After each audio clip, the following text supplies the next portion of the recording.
दर्शकों नमस्कार। मैं यज्ञाचार्य मनोज शर्मा आज पुनः उपस्थित हुआ हूँ श्री कृष्ण जन्माष्टमी से संबंधित एक नई रोचक जानकारी लिए हुए। भक्तों, माताओं, बहनों के मेरे पास प्रश्न आए कि गुरुदेव हमें आप अच्छी जानकारी प्रदान कीजिए कि हमें व्रत करने का पूर्ण फल प्राप्त हो। ऐसे कौन सी कमियां रह जाती हैं जिससे हमें अभिष्ट फल प्राप्त नहीं होता, हमारी मनोकामनाएं पूर्ण नहीं हो पाती हैं। देखो, भगवान का व्रत जो है पूर्ण आस्था के साथ करना चाहिए, मन प्रसन्न हो, कोई भी शंका मन में नहीं रहनी चाहिए। व्रत के विषय में जैसे हमने शास्त्रोक्त प्रमाण सहित जो जानकारी प्रेषित की पिछले वीडियो में कि 6 तारीख को दुर्लभ योग बन रहा है, तो 6 तारीख को ही आपको व्रत करना चाहिए। इसकी पूरी जानकारी हमने दे दी इसमें। लेकिन समस्या ये आती है कि आसपास के जो मंदिर हैं वो विभिन्न संप्रदायों से जुड़े हुए होते हैं। कोई वैष्णव संप्रदाय है, कोई शैव है, शाक्त है, कई प्रकार के संप्रदाय होते हैं। तो वो अपनी परंपरा अनुसार उदया तिथि को लेकर चलते हैं या फिर नवमी युक्त अष्टमी तिथि को लेकर के चलते हैं। इससे जो है अभिष्ट फल की प्राप्ति नहीं हो पाती है, क्योंकि अपन उनके अनुसार चलते हैं और उन जो गृहस्थों के जो नियम बनाए हुए हैं उनका हम पालन नहीं कर पाते हैं। लेकिन प्रभु की कृपा तो हम पर बनती ही है, तो अभिष्ट फल प्राप्त हो जाता है। लेकिन शंका मन में न रखें कि 6 तारीख का मुहूर्त था, हमारे पास तो मंदिर हैं वो 7 की कर रहे हैं, अब हमें भी 7 को ही करना पड़ेगा। इस प्रकार की जो शंकाएं उत्पन्न हो जाती हैं तो उनसे अभिष्ट फल प्राप्त नहीं होता है। तो 6 को भी व्रत करें, अपने घर में लड्डू गोपाल को प्रसन्न करें, शालिग्राम की पूजा करें, तस्वीर की पूजा करें, तो 6 को व्रत कर सकते हैं। और 7 को करना चाहें तो 7 को भी कर सकते हैं। 7 को मंदिरों में होने वाले उत्सवों में आनंद लूटें, भगवान की पूजा करें, तो इस प्रकार 2 दिन तक आनंद मिल जाता है। तो व्रत करें तो आनंद के साथ करना चाहिए, आनंद से करेंगे तभी पूर्ण फल की प्राप्ति होगी।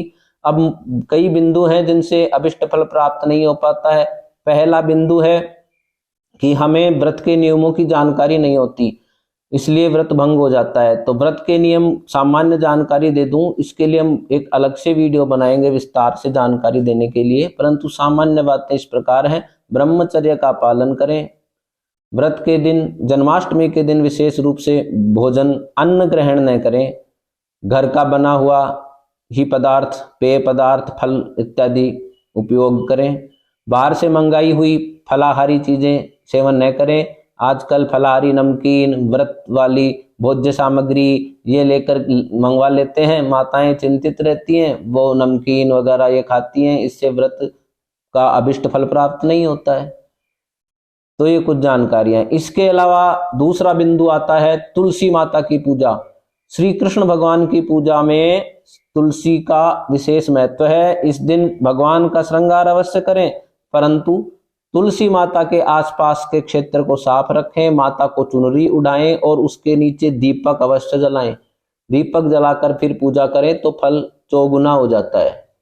जो त्रुटियां हमसे हो जाती हैं उनकी पूर्ति भी ऐसे कार्य करने से हो जाती है। तीसरा नियम है कि अर्घ देवें। शास्त्र विधान है अर्घ अवश्य देना चाहिए। अर्घ के विषय में मैंने प्रमाण पिछले वीडियो में प्रेषित कर दिया था, तो उस वीडियो में आप अर्घ के बारे में पूरी जानकारी प्राप्त कर सकते हैं। तो अर्घ अवश्य देवें, क्योंकि चंद्रवंश में भगवान का जन्म हुआ था। भगवान चंद्रमा को अगर अर्घ देते हैं तो पूरे चंद्रवंश प्रसन्न हो जाता है, इसलिए भगवान कृष्ण की प्रसन्नता के लिए यह परम उपयोगी है। 5वां पॉइंट, गौ माता की पूजा। गौ माता के कारण ही सभी अवतार हुए हैं। राम, कृष्ण, सभी अवतार गौ माता की कृपा से ही हुए हैं। क्योंकि जब श्रीमद् भागवत में वर्णन आता है कि जब अत्याचार बढ़ गया था, कलयुग का प्रारंभ होने वाला था, तब समस्याएं अत्यधिक विकट हो गई थी, तो गो भूत्वा अश्रुमुखी, तो पृथ्वी माता जो है गाय का रूप धारण करके अश्रुमुखी, अश्रु प्रवाहित करते हुए भगवान के विष्णु के पास जाती है और कहती है कि प्रभु इसका उद्धार कीजिए, मेरे संकटों का निवारण कर दिए। तब भगवान जो है गौ माता की पुकार सुन करके ही वो अवतरित हुए थे। गौ माता से बनी हुई पंचगव्य से बनी सामग्री से ही श्री राम हवन करने से श्री राम भगवान का जन्म हुआ था।